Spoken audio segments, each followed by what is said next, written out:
Thank you, Rebecca. Yes, thank you for that welcome and introduction. And yes, my name is Sherise Mercer. I'm the head of Macquarie's Virtual Advisor Network, and that's a community of high-performing practices, both in accounting and in the wealth space.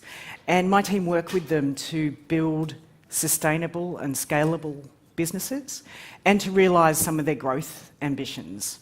So as you can imagine, we have a front row seat with some of those businesses in seeing how they're overcoming some of the challenges and the hurdles and really taking advantage of some of the opportunities that are presented in this changing environment that we find ourselves in. So this morning I just thought I'd share some of those observations and experiences with you, as well as some of our recent data. And in the hope that when we look at some of the things that high-performing practices are doing and the strategies that they're implementing in this changing environment, and how some of them are using managed accounts both to enable some of those strategies, and Tom and Dan touched on that focus on the client piece, but also how the use of managed accounts is driving changes in other areas of running an advice business, like the people side. So I'm going to share that with you over the next 30 minutes or so. So firstly, the research that I'm going to share with you this morning, two pieces. So benchmarking, we finished at the end of last year, so a really robust survey. We do it every 2 years. Around 400 business owners of advice practices responded, so that data is really robust. The other side of that is the Propensity Project, which is our end client survey. And that survey is done with a selection of our VAN members, again, quite robust, with 19 firms and almost 3,500 responses from clients. And we've been doing that survey now for around 5 years, so we have some real longevity of data as well. The first theme I want to talk to you about is one that I really focused on at this forum last year, which is the changing role of the advisor. So the focus of last year's presentation was about the role of the advisor changing from the manager of the investments to the manager of the investment managers. Thank you. It's a bit tricky, I can't see it from here. To the manager of the investment managers, and that real focus on the client. And now that we have the data to really back that up, so as you can see, our high-performing practices and the market in general are saying that the changing role of the advisor is going to be about these relationship and soft skills more than anything else. So changing role, the things that an advisor needs to do more and learn more about and be able to bring to the party is this relationship skills. So it seems like a majority of the advice practices agree with us. So I'm going to talk a little bit about those themes. So in our benchmarking study, as you can see up there, we pulled out what are the high-performing, so higher growth and higher profitability firms, what are they focusing on in terms of strategies to really win in this changing environment? And there's 3 different areas. So the first one is around this focus on clients, which has already been touched on this morning. So in 3 different areas, so the personalisation, so how do they deliver a fantastic client experience, and how do they turn that great experience into referrals, so to build their business in a really efficient way, and then how are they focusing on the next generation? And there's some real benefits of using managed accounts that we're seeing that enable that. The next piece is around people. So how is it driving the way that practices are looking for the right people? Who are they recruiting? How are they recruiting? How are they training? And how are they rewarding their staff? And of course, systems. So how, given that there's this focus on clients and people are doing different things, how are practices really ramping up their efficiency using systems and technology to enable them to still remain profitable and provide these additional areas of focus? So they're the three themes I'm going to touch on today, focusing on clients first. So when we look at what high-performing firms, when we ask them, what do they feel is the strategy that's going to drive their profitability, it's adding value to existing clients. That's their core focus. So what's the first step in that we see these firms doing? What they're really looking at and what they first do is understand what drives client satisfaction.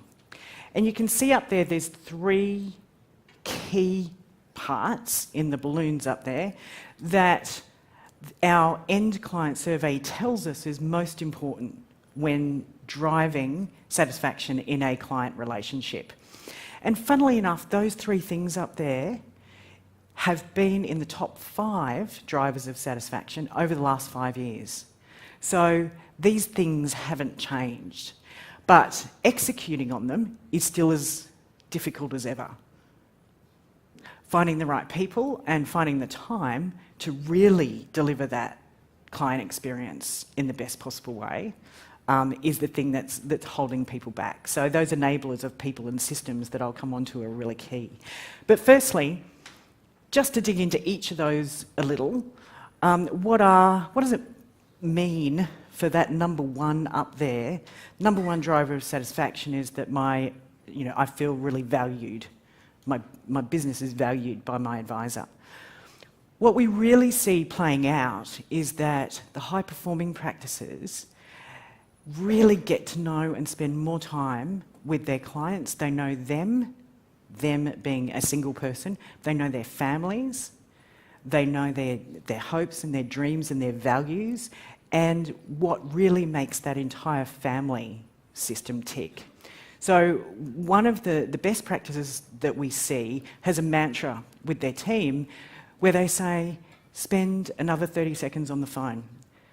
So ask another question. So every single interaction you have with the client, ask another question, learn a bit more. And ideally, especially for practices that have multi-touch points, which is most these days, there is a central place where that information is held so that the client feels that anyone that they call in to the practice to speak with understands what really makes them tick. So that's what makes them feel valued. The second one up there is around getting the right level of information.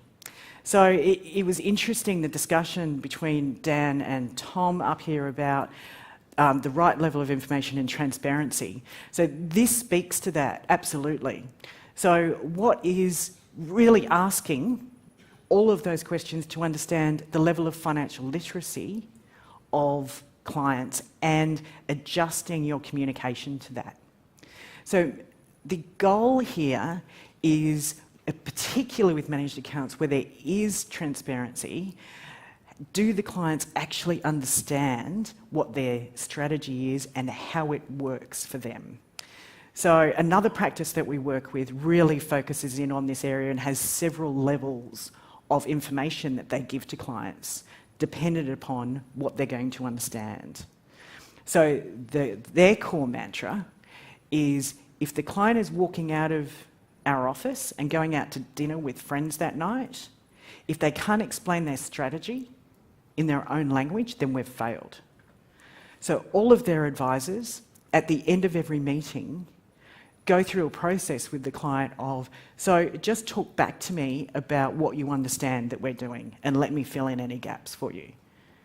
So always with that thought in mind that this client, if they needed to explain what they're doing, would be able to do that when they walk out of the office.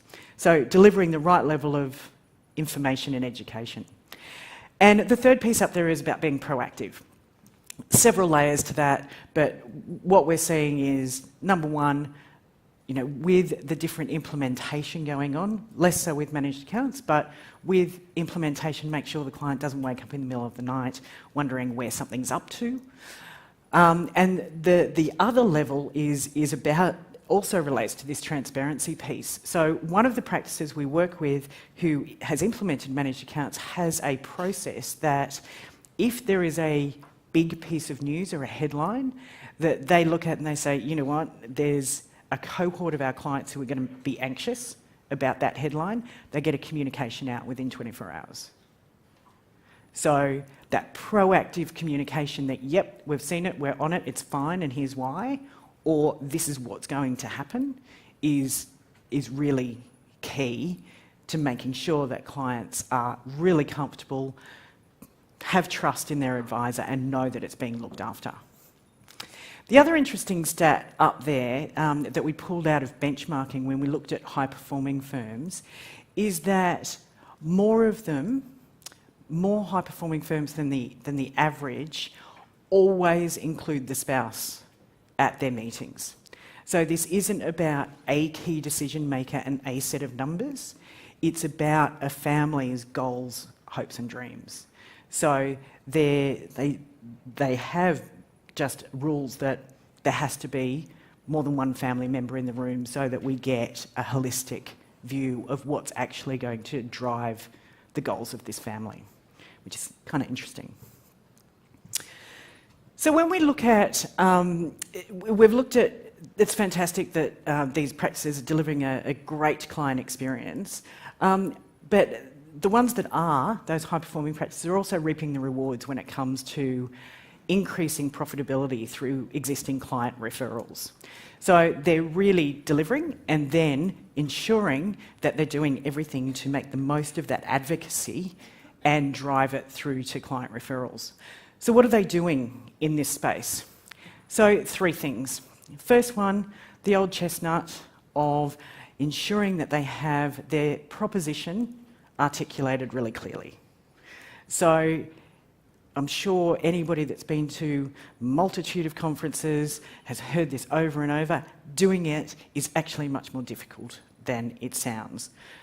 What we're seeing is a one-pager with, this is who we work with, so getting absolutely crystal clear on who the practice works best with and who the advisor works best with, and then ensuring that the team can articulate that in their own way, as well as the existing clients. So nailing the proposition is what we see those high-performing firms doing as a starting point. The second piece is about educating generously. So this does go back a little bit to the beginning, but comfort comes from complete understanding of what's going on in my affairs as a client. So educating clients, spending the time with them face-to-face, but also taking every opportunity to be sharing the knowledge that you have out in a way that can be then shared on, and educating beyond your client base. So blogs, tweets, whatever it takes to get a point of view out there is really important. The third one there is knowing who, when and how to ask. So the who, and we work with some high-performing practices that have this massive advocacy but still sometimes aren't getting so there's lots of willingness to refer but aren't getting the actual referrals that we feel they should be.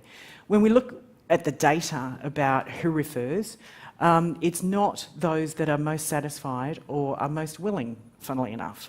So most satisfied, most willing clients to refer tend to be over 60 and have been with the practice for over 10 years.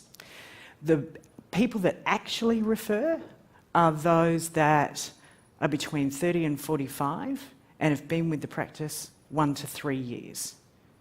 Now, they're still advocates, but just not nearly as high, but they do all the recommending. And why is that? Because referrals don't happen in a, hey, have I told you about my advisor? She's really awesome and you should go see her. It doesn't happen in a vacuum. It happens within the context of a conversation. And 30 to 45, and having been with the practice 1 to 3 years, there's a lot going on in their financial lives. So there's stuff to talk about at the barbecue or the dinner conversation or whatever that actually prompts a very natural conversation. Now, given that's our hypothesis, and of those that we've spoken to, why that who and when is really important in terms of referrals. With the latest headlines, and I'm sure there's more to come, that conversation is happening at more dinner tables and more barbecues. So there is an even greater opportunity, and that's what we're seeing with a lot of the clients and a lot of the practices that we deal with, that they're being inundated by friends and family of existing clients saying, do you know, I was having a conversation at barbecue with someone the other day who said to me, who do you use? Because I'm a bit anxious. And I was able to say, my practice is awesome for these reasons, and let me send you something of the education that they've sent me, and there you should go see them. So that's when kind of referrals happen, and we see high-performing practices doing those steps to make sure that their fantastic client experience is coming through with advocacy. Next generation. I've heard a lot of practices talk about how painful it can be to deal with the next generation, and I was actually at a dinner the other night where somebody said, do you know what, let them find me, I'm not going looking for them. Because they are a different segment, they do need a different offering. And another stat that I heard was something like 98% is the new figures of the intergenerational wealth transfer won't stay with the existing advisor. So that's a pretty daunting stat. It's also daunting that every day your client base ages, as a practice owner, the value of your practice diminishes. So some way or another, we need to be dealing with how to engage with and how to attract this next generation.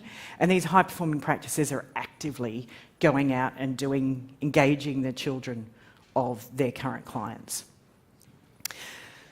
So what do the next generation, what are they looking for in an advice relationship? Well, this is our data from the end client survey of under 30s.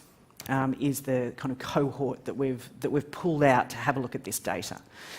The first one is about connections. So the number one driver is understand my needs. Again, basic need for the client. Understand my needs and then connect me to others in your network, because I don't have a network of insurance people or mortgage brokers or investment or tax or accounting or anything more sophisticated than that. So I want to find someone I can trust, I want to tell them my story, I want them to educate me, and then I want them to connect me, make it easy for me. The other point about connections that we've found when we go and speak to these under 30s is I really don't want to deal with my parents' advisor. I don't think they understand me. They give me that funny look when I say I want a couple $100,000 to do a tech startup. I want someone who is going to look at me and go, oh, that's awesome.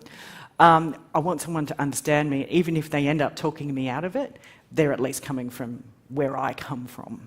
So I don't want to feel like I'm talking to my parents. So engaging the next generation of advisors is also something we'll come on to. The next piece up there is responsive service. So this is the digital native generation. So they're used to absolute instant gratification. When they come into our practices and we say, well, I'll get you an SOA in, I don't know, a week, and then we can have a discussion, and then maybe implementation is another X weeks down the track. There's just a complete lack of understanding about why it should be like that. So managing expectations around the responsiveness of service, being available for them, and having portals that they can actually self-serve is something that is really going to float their boat. The other one up there, information and education, and this is seems to be my theme for the year of everything coming out, is about education, education, education. So I think some of that, in my mind, is driven by the Royal Commission. The more educated our clients are about what we do broadly, why we do it and why it's in their best interest and why they have to pay for it, the better off our industry and our clients are going to be. Certainly the under 30s are really hungry for information. They want almost twice as many of them want more information and more education. So the transparency of managed accounts is a really great tool to be doing that education and transparency with them. People. So let's talk about people.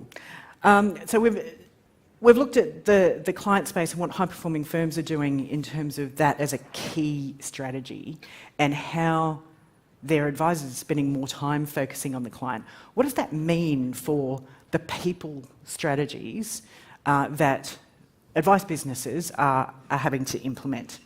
Well, the first piece is around retaining their really high-performing staff. So high-performing practices are really focusing on that because they recognise that by losing their high-performing staff, it's going to set them back a long way, both with clients, but also just with being able to drive change and constant change through their business. So there's three areas I'm going to look at, which is recruitment of client-facing, the reward and recognition and retention, and the upskilling piece. So when we look at retention and upskilling, I think it's the stat on the right around recruitment agencies. So high-performing firms tend to use recruitment agencies more often. Now, this isn't an ad for recruitment agencies or the use of them, but what it tells us is that high-performing firms look beyond their existing networks and the people that they know to find the right people to drive their business forward. So they've got a much more formal process in place. So what's the job description? What do I need this person to do? It's not necessarily a replacement for a person that's left. It might be, I need a whole different skill set, and I need younger people, or I just need people from outside the industry that I can train. So much more formal process, job description, let's do a search and let's give it to look at the different options of bringing more people into the network. So that kind of use of recruitment agencies really gives us that impression of what high-performing firms are doing differently. The other piece is around generally what are people doing to reward and retain clients. Now, on this list was individual bonuses. So that's not one of the top 3 ways that practices are using, or even team bonuses to reward. It really is about flexible working for a start. So 5 years ago, that wasn't something that we were seeing a lot of. Now, a lot of the practices that we deal with in the VAN network are offering flexible working as a matter of course, providing the technology and providing the systems and processes to ensure that people can work where and when they're going to be most productive is seen as the biggest reward and retention mechanism in the industry. So that's a real shift in the past 5 years, certainly.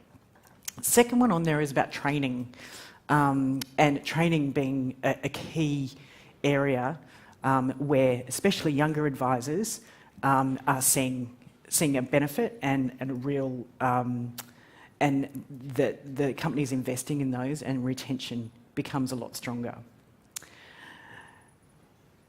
Systems and profitability. It would seem that this is the last area I'm going to talk about, but high-performing firms much more focused on using technology and improving and streamlining their processes to make sure that they gain those efficiencies which allow them to concentrate on the client experience. So the 3 ways we see them doing this.